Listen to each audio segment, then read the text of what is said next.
Bismillahirrahmanirrahim. Assalamualaikum warahmatullahi wabarakatuh. Salam Pancasila. Apa kabar Anda semua?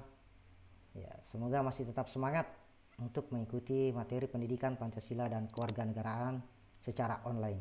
Ya. Baik. Untuk Anda yang ada di kelas 10, ya.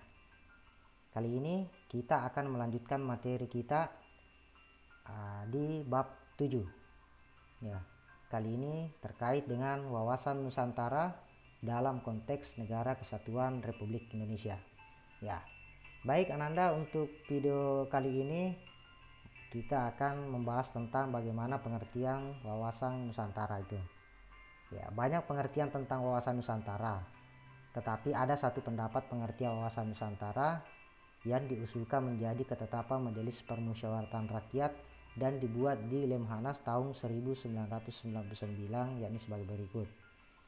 Cara pandang dan sikap bangsa Indonesia mengenai diri dan lingkungannya yang serba beragam dan bernilai strategis dengan mengutamakan persatuan dan kesatuan bangsa serta kesatuan wilayah dalam menyelenggarakan kehidupan bermasyarakat, berbangsa, dan bernegara untuk mencapai tujuan nasional. Secara etimologis, wawasan Nusantara berasal dari kata wawasan dan Nusantara. Wawasan berasal dari kata wawas, yakni bahasa Jawa yang berarti pandangan, tinjauan, dan penglihatan indrawi. Jadi wawasan adalah pandangan, tinjauan, penglihatan, atau tanggap indrawi. Nah, wawasan berarti pula cara pandang dan cara melihat. Ya. Sedangkan Nusantara berasal dari kata nusa dan antara. Nusa artinya pulau atau kesatuan kepulauan. Antara artinya menunjukkan letak antara dua unsur. Jadi Nusantara adalah kesatuan kepulauan yang terletak antara dua benua, yaitu benua Asia dan Australia, dan dua samudra, yaitu Samudra Hindia dan Samudra Pasifik. Nah, hakikat wawasan Nusantara adalah keutuhan Nusantara dalam pengertian cara pandang yang selalu utuh menyeluruh dalam lingkup Nusantara demi kepentingan nasional. Hal tersebut berarti bahwa setiap warga masyarakat dan aparatur negara harus berpikir, bersikap, dan bertindak secara utuh menyeluruh demi kepentingan bangsa dan negara Indonesia.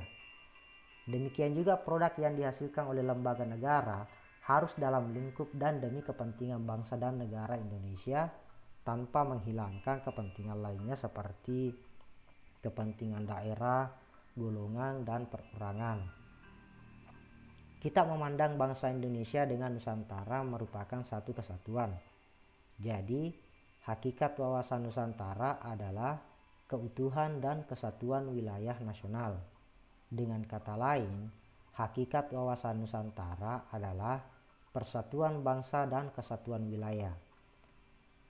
Dalam garis besar haluan negara atau GBHN disebutkan bahwa hakikat wawasan Nusantara diwujudkan dengan menyatakan Kepulauan Nusantara sebagai satu kesatuan politik, ekonomi, sosial budaya, dan pertahanan dan keamanan. Nah, adapun asas-asas wawasan Nusantara itu adalah sebagai berikut. Yang pertama, kepentingan yang sama. Ketika menegakkan dan merebut kemerdekaan, kepentingan bersama bangsa Indonesia adalah menghadapi penjajah secara fisik dari bangsa lain. Sekarang, bangsa Indonesia harus menghadapi penjajahan yang berbeda, misalnya dengan cara adu domba dan memecah belah bangsa dengan menggunakan dalih hak asasi manusia, demokrasi, dan lingkungan hidup. Padahal tujuan kepentingannya sama, yaitu tercapainya kesejahteraan dan rasa aman yang lebih baik daripada sebelumnya. Nah, asas wawasan Nusantara yang kedua adalah keadilan. Kesesuaian pembagian hasil dengan adil, jerih payah, dan kegiatan baik perorangan, golongan, kelompok, maupun daerah. Asas yang ketiga yakni kejujuran. Keberanian berpikir, berkata, dan bertindak sesuai realitas serta ketentuan yang benar, biarpun realita atau ketentuan itu pahit dan kurang enak didengarnya. demi kebenaran, kemajuan bangsa dan negara, hal itu harus dilakukan. Asas yang selanjutnya, yang keempat adalah solidaritas. Diperlukan kerjasama, mau memberi dan berkorban bagi orang lain tanpa meninggalkan ciri dan karakter budaya masing-masing. Kemudian asas yang selanjutnya adalah kerjasama.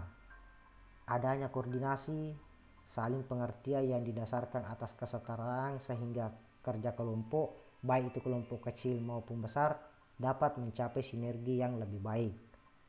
Ya, kemudian asas yang selanjutnya adalah kesetiaan terhadap kesepakatan bersama untuk menjadi bangsa dan mendirikan negara Indonesia yang dimulai, dicetuskan dan dirintis oleh Budi Utomo tahun 1908, Sumpah Pemuda tahun 1928, dan Proklamasi Kemerdekaan 17 Agustus 1945.